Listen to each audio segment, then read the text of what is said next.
Thomas Paine, philosopher and activist, spoke to the Continental Army on the night of Christmas. Recently, the Army had been in a rough spot. It is cold and hard to survive. The Army had suffered casualties to British soldiers in New York. Some soldiers have left the Army, either home or deserting it. They go on to cross the Delaware and defeat the British in battle. Thomas Paine, the speaker, talks to his audience, the colonists of America, to fight for freedom by using examples of bravery versus cowardice. His other audiences include the Tories, which are people who support Britain, and the Whigs, who support the separation. He uses an ad hominem, also known as a personal attack, against the Tories. His message was to inspire people to fight for freedom, recruit more troops, and to convert Tories. Thomas Paine used many strategies he knew would be very effective considering the wants of the people living in this period. Almost all colonists living around this time wanted freedom from Great Britain, but were not ready to join the fight for freedom. Paine knew that not everyone was ready to put their life on the line, so he used the binary between bravery and cowardice.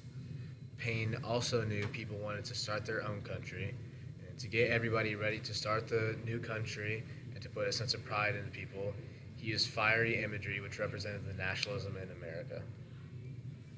He uses a lot of "don't be like this guy" sort of attitude, saying the man who wants peace only for himself is a coward or selfish for thinking that. He uses this effect to convince the audience that if you are only fighting for yourself and not your children and family, then you are a coward. He uses what we assume is a real-life example where he is talking with a man and who has his younger son alongside him, saying, "Well, give me peace in my day," correcting him later in his paragraph, saying what he should have said was, "If there must be trouble, let it be in my day, that my child may have peace." He is using their morals to get their attention and change their ways.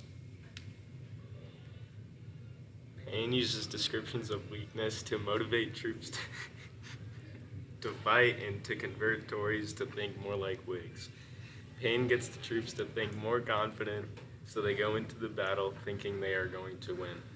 Before the Battle of Trenton, Paine's speech was read, which motivated the troops to fight not only for themselves, but the colonies and their future.